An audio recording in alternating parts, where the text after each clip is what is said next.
जय महाराष्ट्र. नमस्कार. मी पत्रकार सतीश सुभाष जुचंद्र. ही झाडं सुकलेत पाहू शकता. रस्त्याच्या कडेची सर्व झाडं सुकण्यात आलेली आहे. पण आता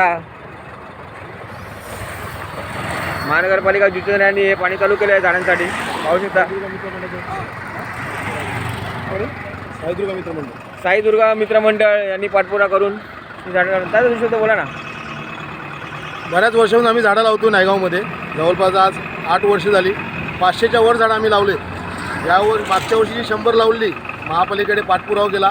आपल्या पत्रकार बंधूंच्या साथीमुळे आज महापालिकेच्या इकडे पाणी चालू झालं आहे.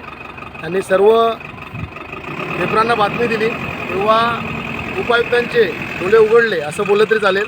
आणि आज आपले कन्यापीठाचा भोईर यांच्या सांगण्यावरून महापालिकेने पाणी चालू केलेलं आहे. तुम्ही बघितलं असेल. आणि जशी ही झाडं जगतील तर तुम्हाला माहिती आहे पुढच्या पिढीला सावली आणि ऑक्सिजन द्यायचंही काम करतील. आणि आमचा एकच उद्देश आहे, नायगावमध्ये जिकडे भेटेल जागा तिकडे झाडं लावा. गव्हर्नमेंटच्या जागा असू देत किंवा रोड लगत असू देत झाडं लावा. जास्तीत झाडं लावा आणि पुढच्या पिढीला आपल्या सुरक्षित करा. जय हिंद. जय शिवराय. जय शिवराय. जय महाराष्ट्र. त्यामुळे पाहू शकता झाडांना पाणी घालतात आहे. पाहू शकता.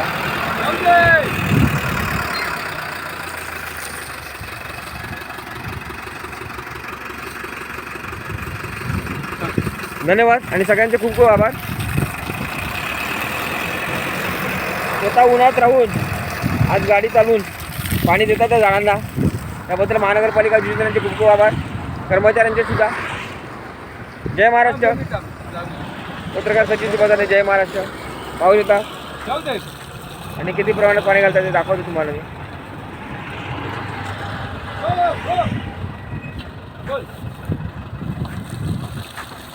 पहा.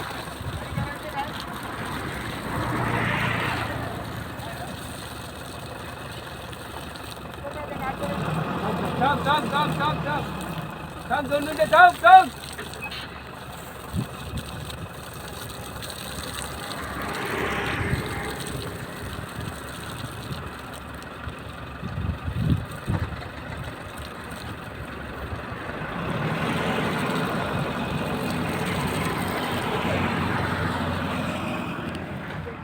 जय महाराष्ट्र. पत्रकार सचिन सुभाष जुचंद्र. जय महाराष्ट्र. आणि आपण पाहू शकता सगळ्या झाडांना पाणी टाकलेलं आहे. पहा.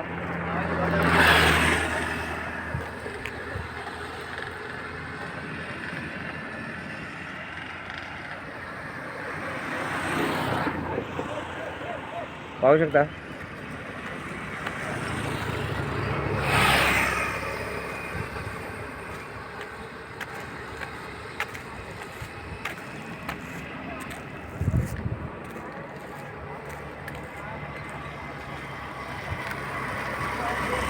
आणि आजपासून पाणी चालू केलं झाडांसाठी.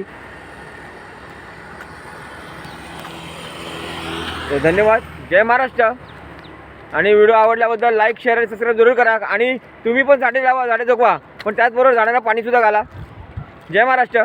आणि हा व्हिडिओ एक अशा प्रकारे आहे बघा. झाडं लावली गेली आहे मग गळाली पण आहे तो. पाहू शकता तुम्ही. हे बघा त्याची हालत नको. मी म्हणतो आहे त्या झाडांची वाट नका लावू. झाडं जगवा, झाडं लावा, पण आहे त्या झाडांना असं मारून काय मिळणार आहे हो. हे जे कोणी कृत्य केलं आहे ना त्याला जरा बघा. कारण बघा पक्षाचं घट होतं या झाडावर. काय हालत झाली त्या पक्षाची की त्याचं झाडं ते जळालं आहे आजारच. बघा ही झाडं अक्षरशः जाळून टाकलेली आहेत. याच्याकडे संबंधित अधिकाऱ्यांनी लक्ष द्या. पाहू शकता तुम्ही. आहे ती झाडं जळाली तर काय फायदा आहे नवीन झाडं लावून. पहा अक्षरशः जाळून टाकले झाडं. पाहू शकता तुम्ही. बघा ना. याच्याकडे पण संबंधित अधिकारी लक्ष द्या. पहा जी जुनी झाडं आहेत ती पण जगलेली आहेत, त्यांचा पण संवर्धन झाला पाहिजे, सहार नको. याकडे पण महानगरपालिका योजनेने लक्ष दिलं पाहिजे. नवीन झाडं लावताय पण आधीची झाडं जगवणं ती जगलेलीच आहेत, त्याला पाण्याची पण गरज नाही, पण ती मरू देऊ नका. हे असे वगैरे जाळून जर मारत असतील झाड तर काय फायदा आहे. पाहू शकता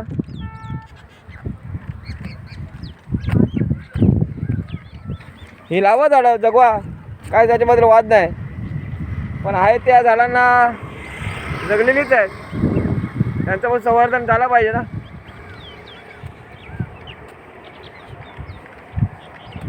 पाहू शकता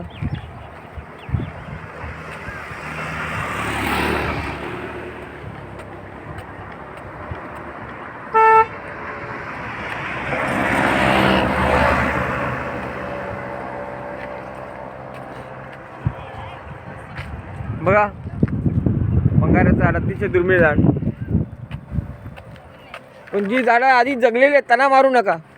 भले ते कुठले असू दे, बोरी असू दे, बावडे असू दे, काही असू दे, पण ते झाडच आहे ना हो. शेवटी त्याच्यावर पक्षी घरटी बांधतात, ते विसावा घेतात. छोट्या छोट्या रोपट्यांवर थोडी विसावा घेणार आहे पक्षी. पक्षी मोठ्या झाडांवरच विसावा घेणार, तिकडे घरटी बांधणार, तिकडे अंडी घालणार, जे काय असेल ते पण संवर्धन करा. कारण बोरी बागडी म्हणजे सुगरणीचा खोपा असण्याची झाडं तर आहेत, त्या झाडांना मारू देऊ नका आणि मारू देऊ पण नका. त्यांचं पण संवर्धन झालं पाहिजे. आणि मी कधी कुठली पार्शिलिटी केली नाही. मला जे वाटतं, मला योग्य वाटतं ते मी बोलतो. तुम्हाला हा व्हिडिओ आवडला असेल तर लाईक शेअर सबस्क्राईब जरूर करा. जय महाराष्ट्र. जय महाराष्ट्र. पत्रकार सचिन पात्रे, जय महाराष्ट्र.